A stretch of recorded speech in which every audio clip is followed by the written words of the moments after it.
Okay, let's continue the chapter demand. हमने law of demand पढ़ लिया था, ठीक है। हमने पढ़ा था कि डिमांड कब हमारा कैसा होता है, डाउनवर्ड स्लोपिंग। डाउनवर्ड स्लोपिंग क्यों होता है, क्योंकि प्राइस और क्वांटिटी डिमांडेड के बीच में इनवर्स रिलेशन होता है। कौन सा रिलेशन होता है, इनवर्स।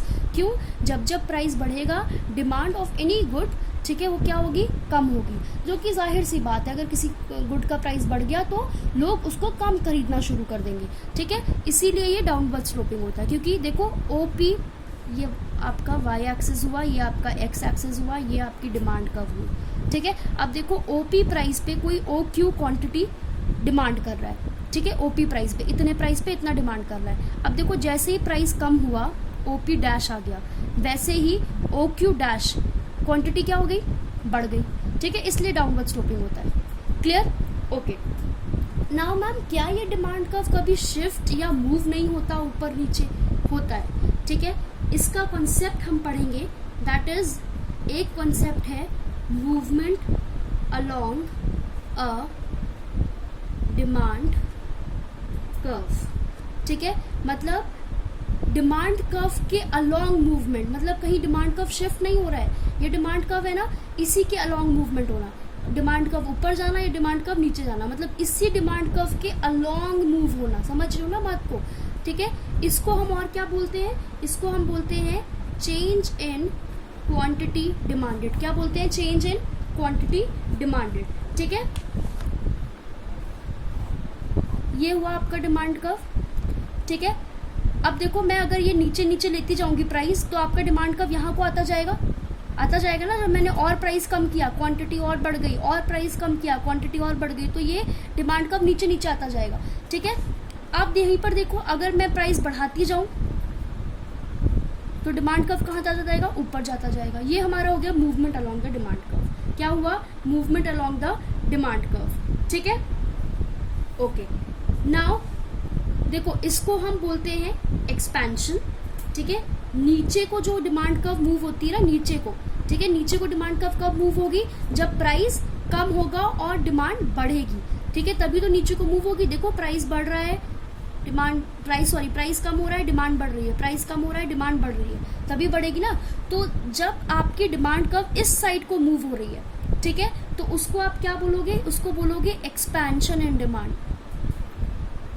क्या बोलोगे, एक्सपेंशन इन डिमांड। जाहिर सी बात है, इधर को जा रही है, एक्सपैंड हो रहा है डिमांड, ठीक है। और अगर इधर को जा रही है तो इधर को डिमांड कर्व मूव कर रहा है, मतलब डिमांड कर्व इधर को मूव करने का मतलब प्राइस बढ़ रहा है, तो प्राइस बढ़ने पे डिमांड कम होती जाती है ना। प्राइस बढ़ेगा तो डिमांड कम होगी। तो इधर को अगर आपका डिमांड कर्व मूव कर रहा है तो उसको आप क्या बोलोगे, कॉन्ट्रैक्शन। क्या बोलोगे, कॉन्ट्रैक्शन ऑफ डिमांड, ठीक है, या कॉन्ट्रैक्शन इन डिमांड कह लीजिए, ठीक है। डिमांड में कम, यहाँ पे डिमांड, यहाँ पे अगर जा रहा है ऊपर की तरफ कर्व जा रहा है, आपका जो कर्व है डिमांड वो जा रहा है, मतलब डिमांड कम हो रही है। नीचे को जा रहा है, मतलब डिमांड एक्सपैंड हो रही है। समझ आ रही है ना बात, ठीक है। अब आते हैं, मैम शिफ्ट नहीं होता क्या कभी demand curve, shift in demand curve बिल्कुल होता है, शिफ्ट भी होता है डिमांड कर्व, ठीक है। मैम कैसे, देखो मैं अभी बताती हूँ कैसे। ये आपका डिमांड कर्व हुआ, ठीक है। देखो अब एक चीज ध्यान से सुनो, movement along a demand curve के अलोंग मूवमेंट तभी होगा जब सिर्फ और सिर्फ चेंज किस में आएगा, इन प्राइस। सिर्फ और सिर्फ चेंज किस में आएगा, प्राइस में, ठीक है। और बाकी अगर किसी फैक्टर में चेंज आता है, बाकी फैक्टर्स याद है ना, taste and preference, other factors, income, price of related goods, ये 4 बाकी फैक्टर्स है प्राइस से हटकर।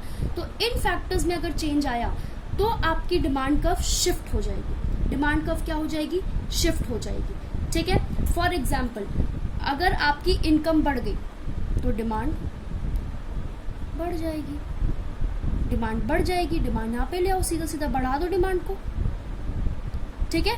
अगर आपकी इनकम कम हो गई, कोई इशू नहीं है, हम कम कर देंगे। समझ आ रही है ना बात, ठीक है। तो आपका ये शिफ्ट होता है, ठीक है, शिफ्ट होता है, ये right word left word shift होता है, ठीक है। ये आपका आगे को शिफ्ट हुआ तो इसका मतलब होता है इंक्रीज हुई डिमांड, इधर को शिफ्ट हुआ पीछे को मतलब डिक्रीज हुई डिमांड, ठीक है। इंक्रीज होने का मतलब होता है कि आपका राइटवर्ड शिफ्ट हुआ, डिक्रीज होने का मतलब होता है आपका लेफ्टवर्ड शिफ्ट हुआ है। समझ आ रही है ना बात, ठीक है। ओके, नाउ ये क्वेश्चन एक आता ही आता है एग्जाम में बेटा कि differentiate between movement along the demand curve and shift of demand curve. इसका मैं रिटर्न मटेरियल आपको पूरा भेजूंगी, टेंशन बिल्कुल नहीं लेनी है, पूरा रिटर्न मटेरियल आपको मिलेगा, ठीक है, विदाउट एनी टेंशन। क्लियर हुआ, ठीक है। अब देखो एक और प्राइस ऑफ रिलेटेड गुड्स का बता देती हूँ जरा मैं, ठीक है, या प्राइस ऑफ कॉम्प्लीमेंट्री गुड्स ले लो, चलो प्राइस ऑफ कॉम्प्लीमेंट्री गुड्स ले लो, ठीक है। अगर मैं बोल रही हूँ कि मान लो प्राइस ऑफ शुगर जो है, यहाँ पे मैंने शुगर का प्राइस लिया, यहाँ मैंने क्वांटिटी ऑफ शुगर ली, शुगर का प्राइस जो है वो बढ़ गया तो डिमांड क्या हो जाएगी उसकी, कम हो जाएगी। शुगर का प्राइस जो है वो कम हो गया, डिमांड क्या हो जाएगी, ठीक है। क्योंकि ये शिफ्ट क्यों हो रहा है मैम डिमांड कर्व, क्योंकि हमारे अदर फैक्टर्स में चेंज आ रहा है। और मूवमेंट कब होगा, जब सिर्फ प्राइस में चेंज आएगा तभी मूवमेंट अलोंग होगा, और डिमांड कर्व कब शिफ्ट होगी, जब हमारे बाकी सारे फैक्टर्स में चेंज आएगा। Getting my point. इसके पूरा ग्राफ सब कुछ मैं आपको भेज दूंगी, ठीक है, with example, with explanation, everything. Getting my point. Now next एक न्यूमेरिकल पार्ट है, पहले इतना पढ़ लेते हैं हम, उसके बाद हम न्यूमेरिकल शुरू करेंगे।